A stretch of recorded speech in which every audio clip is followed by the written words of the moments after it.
Well, we've been telling you about ArtScroll and ArtScroll.com, and of course, the big set sale is ending today. So those of you out there who are looking to purchase a set, you can go to the website, ArtScroll.com, and check them all out.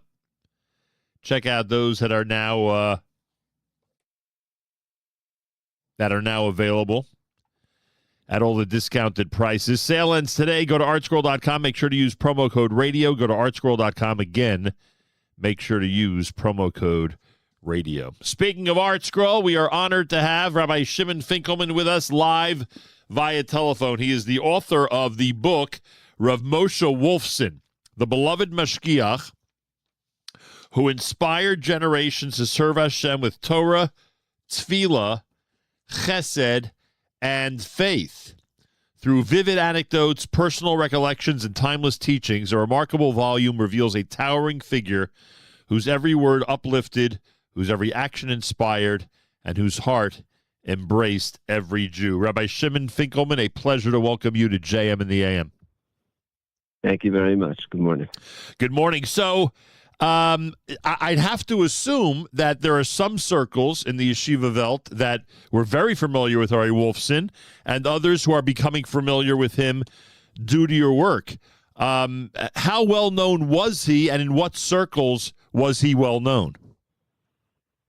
It's interesting, he never sought any recognition, any position other than being a elementary school Rebbe, which he started out first grade Rebbe, second grade Rebbe, fifth grade Rebbe, and then HaKadosh Baruch Hu caused him to lose his voice. For 2 years he was a watchmaker, and when he was able to speak again, Torah Das, where he had been teaching, made him assistant manal in the high school. And from there, Rabbi Yaakov Kamenetsky, the Rosh Hashiva, made him Mashgiach of the Beis Medrash. And eventually, through that, he became Rav of Camp Torah Das, and there he started a whole, guiding the older Bachrim who learned part of the Masmidim in how to daven slowly and how to, infuse their day with more simcha and kavan in their avodas Hashem.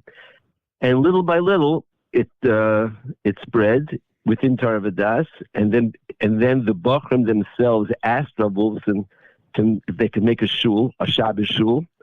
He wasn't looking for anything. He would have been content to just remain, as I said, a fifth grade Rebbe. Right. But once they started the Shabbos shul, it became a weekday shul, and it grew to be the Emunah Yisrael, a shul of hundreds of families in Borough Park, and today there are Baruch Hashem branches of Emunah Yisrael in Borough Park, Lakewood, Monsey, Rishalayim, Beitar, and over the years he lived to be past 99, and so what he was trying to teach his Talmidim in his shul and in yeshiva sort of spread, I guess, mainly to those Talmidim in other yeshivas who were looking for more of a Hasidic feeling in their avodas Hashem, but I think by the time he passed away, his influence had reached very far, very far. A couple of things. First of all, so when your book came out, I started inquiring. I was not familiar with the completely with the Torah Das arena, so to speak. And I asked certain people, and it's funny how many said to me that he was the quintessential Mashgiach. You just described somebody who obviously was a very chashuv rav, who obviously was a great Rebbe, but it was the role of Mashgiach. Even on the cover of the book, of your book, the first thing you cite is Beloved Mashgiach. So with all the other roles and all the ways he influenced people in so many positive directions, it's amazing that what he is most well known is simply for that guidance and for that and for the way he dealt with Talmidim as a Mashgiach. It's true, and we called him the Mashgiach. We never called him the Rav or Rebbe. He was referred to as the Mashgiach. And the truth is, in Torah Das, Torah Das is a melting pot. All kinds of Talmidim learned there. That's the way it's always been, because Rav Mendelovich Zatzal, the founder of the Mesivta and later the Beis Medrash, he was a Hasidic Yid who brought Litvisher Rosh Yeshiva into the yeshiva. He wanted a bacher to drink from all, from everybody, from the Hasidim, everyone. And so in Tarvadas itself, you have all kinds of Bachrim, and Rav Wolfson himself being American-born, he was able to relate to every type of boy. Right. Everyone felt a connection to him and comfortable speaking with him. Pretty amazing. Also, the other point I wanted to jump on that you had just mentioned, he incorporated, as you described it, some of the Hasidic direction in order to enhance his shul and the Talmidim, in order to give them, an even more geschmack, as we like to say, when it comes to being an Orthodox Jew. And obviously, based on his age and the era you write about, obviously that was trailblazing. And I say it like that because look around today at how many neighborhoods have leaders the way you just described him, incorporating the Hasidic elements to really enhance people's lives religiously. It would seem that he was among the first, right? I would think so. And again, he was close to many Gedolim, both Hasidim and Litvisha.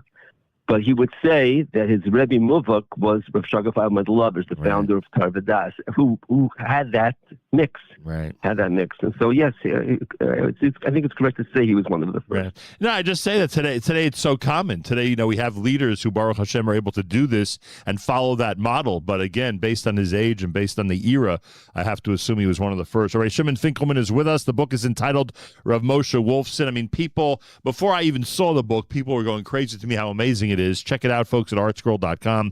Make sure to use promo code radio. All right, there are 4 things I outlined. Let me look. It's a 24-chapter book. There's a lot to talk about his life. So I took 4 points as I perused your work that I wanted to emphasize. First of all, I mean, it's obvious from the Camp Tarvadas experience, and I'm sure not every Rebbe dealt with it or felt this way in those days.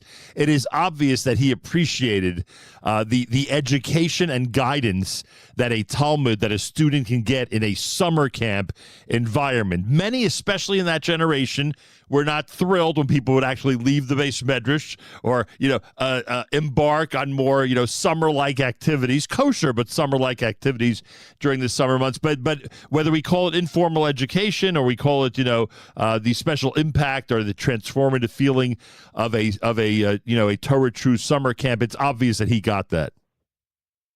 Yes, he was you could say he was a chassid of summer camps for yeshiva boys. He really was. In fact, my brother, who was one of his closest talmidim, was a counselor and division, later a head counselor of Camp Tarvadas.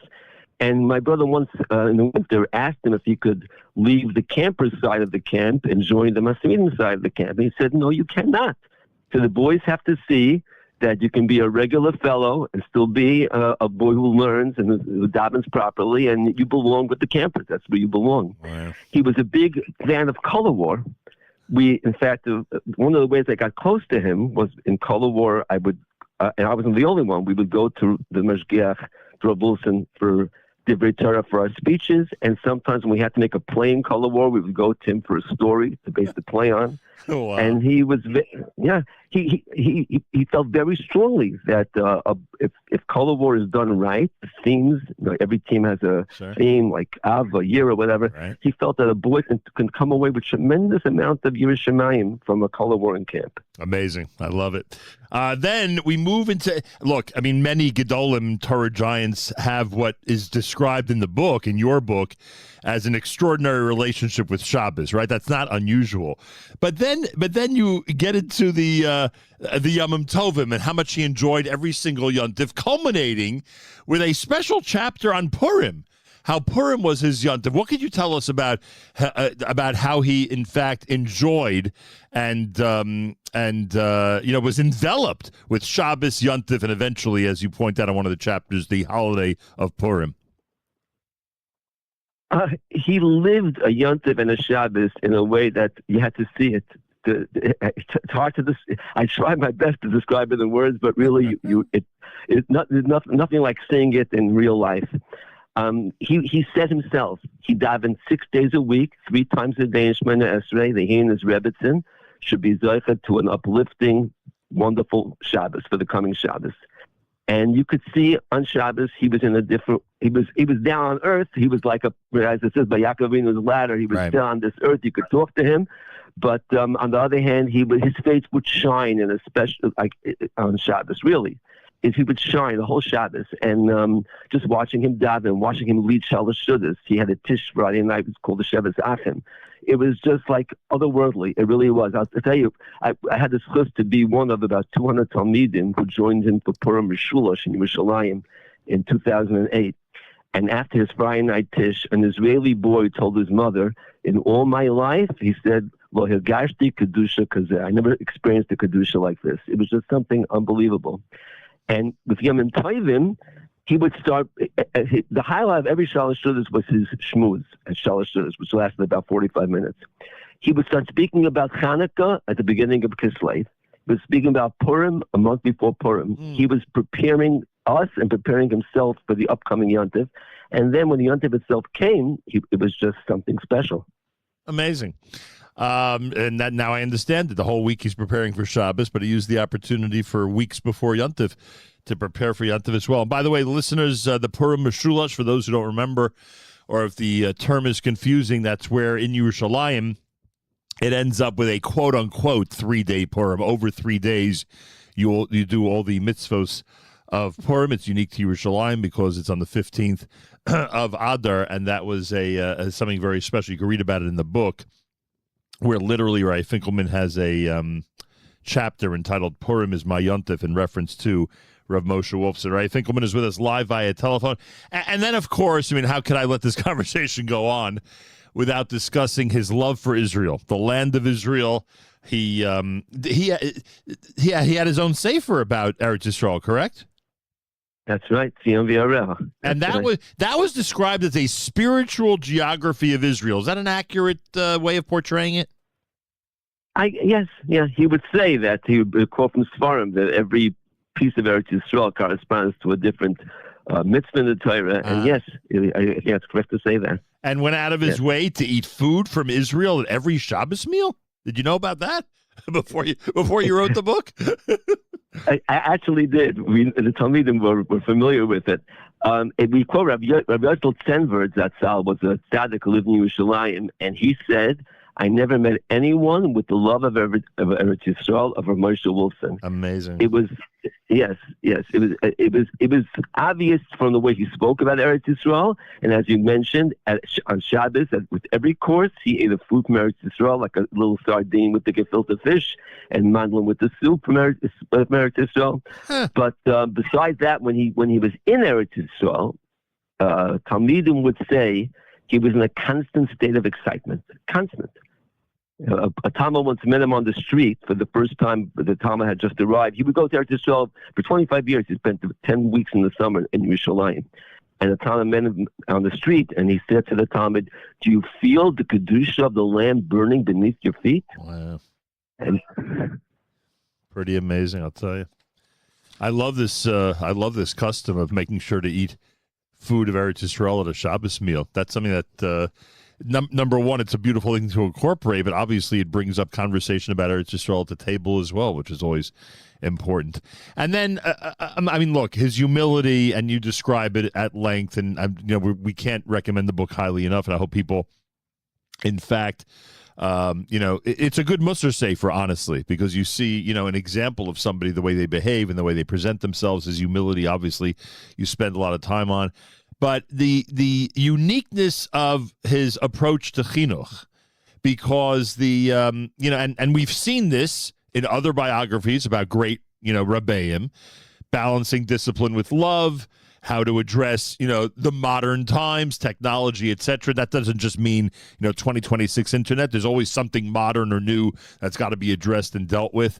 Tell us about his perspective on chinuch and what you thought was unique about him. I'm not sure if it was so unique, but he very, very strongly believed that you don't say one size fits all. He approached every bacher as a yachid. And the Menalim and Tarvadas and would come to him with the questions, with the problems with different Talmidim. And other Mechanchim would discuss things with him. He actually founded a yeshiva, an elementary school in Brooklyn, one for boys, and Vakshi Hashem, one for girls. But he was very big on focusing on the boy, on the yachid, and also on a positive approach, uplifting the boy. He would say the way to, if a boy's having difficulties in his ruchnias, in his Avodas Hashem, the way to reach his heart is by lifting him up, letting him see his potential, make him feel good about himself. He was very strong about that. And that's the way he didn't just advise it to people, but that was his own mahalik, his own approach. Amazing. I mean, researching this must have been quite a task for you. It was. I had a little bit of an advantage in the fact that Baruch Hashem I was able to be his Talmud for so many years. But yes, there was so much that I didn't know, and I'm very fortunate. I had a lot of was able to interview many Talmidim and others, and the family was extremely cooperative. Very cooperative. Amazing. The book is called Rav Moshe Wolfson, everybody. Rabbi Shimon Finkelman is the author. Check it out. Go to ArtScroll.com. Make sure to use promo code radio. Rabbi Finkelman, since we have you on the phone, give me a minute or two about Honor Them, Revere Them. It's a lesson a day on Kibbutz Av V'Aim. This came out a while ago. It is credited to you and Rabbi Zechariah Wallerstein, L'Havdu Ben Chaim L'Chaim. Tell me about it. I'm curious about it. I know that it goes from Tishrei to Adar, and obviously hundreds of days of learning one lesson per day about Kibbutz Av V'Aim. Tell me about the genesis of this work. Rabbi Wallerstein, Zechariah Levracha, and myself, and we collaborated on the book on a Karas called Let There Be Rain. And so when Rabbi Wallerstein, who dealt extensively with teenagers, both boys and girls, in his work, he found that very often teenagers were simply unaware of the tiyuvim of Kibbutz Av V'Aim, what they're allowed to do, what they're not allowed, what they're allowed to say to a parent, and what they're not allowed to say. And he felt a tremendous need for a lesson a day type of book on this very, very important mitzvah. Wow. So Baruch Hashem, we were zecher to collaborate on this book as well. And that means what percentage of it was done before he passed, or was it all done before he left us? No, it was published in his lifetime. It was published in his lifetime. And you did this with him. And what's interesting is, it's endless, right? I mean, I know here you have about, let's see what the number is, about 180, a little less than 180 lessons, of one lesson per day about Kibbutz Av V'Aim. But when doing this book, you must have come to the realization that we often say flippantly, but you actually went through it, so you could say it with authority, that we don't realize how complicated a mitzvah it is and how it's endless, how many different things you need to know in order to do it properly. It's complicated, and it can be very difficult. It can be difficult sometimes for a young person if we're dealing, as a teenager. Right. And it can be difficult in the parent's old age. Right. We deal with that towards the end of the book. It can be difficult, but it's very rewarding, not just because the Torah promises us great reward, but it's very rewarding in the relationship, if it's done right, between the child and the parent. I'll tell you, a man told me, this man was... must have been around 50 years old. He told me that his father was no longer alive, and he had not the greatest relationship with his mother. And he picked up the book and he read it, and he said it changed his whole relationship with his mother. He says at this point today, his relationship with his mother is so beautiful that if his mother would need something and he lives an hour and a half drive from her, he would drop everything and get into his car just to do what he could for his mother. Wow. And it wasn't like that. So. Yeah, it's a difficult mitzvah, but it's a wonderful, precious mitzvah. Honor Them, Revere Them. That's the book that Rabbi Finkelman did with Rabbi Wallerstein. Honor Them, Revere Them, a lesson a day on Kibbutz Av V'Aim, the mitzvah of honoring and fearing one's parents, or revering, I should say more accurately, one's parents. So it's a 2 for Tuesday, everybody. We're recommending 2 works from Rabbi Finkelman. One is, of course, the one I just mentioned, Honor Them, Revere Them, and, of course, the biography of Rav Moshe Wolfson, both available at ArtScroll. Rabbi Finkelman, I appreciate the time. Thank you so much, and congratulations on all these works. I do believe, and I'm sure you agree with this, that a biography of Rabbi Wolfson like this is really a good Musar Sefer. If people want to understand, how we're expected to behave and pursue areas of chinuch and so many other chesed and so many other areas of Jewish life, this is a good way to start. I would hope so. And also, I think it should be mentioned, Rav Wolfson, one of his big things was simcha. And he didn't just preach it, he lived it. He didn't always have an easy life. He went through many difficulties in his life. But he was always besimcha, and I think that comes across also in the book and be very helpful to people. Wow, fantastic. Thanks so much for joining us today. Thank you very much. A pleasure. Rabbi Shimon Finkelman, everybody. Go to artscroll.com. Make sure to use promo code radio. The biography is entitled Rav Moshe Wolfson. And as I did, you will learn a lot about somebody who was, here during our lifetimes. Not all of us were that familiar with him. Here's an opportunity to really learn about somebody who made a tremendous impact. More coming up. You're listening to a Tuesday morning edition of JM in the AM.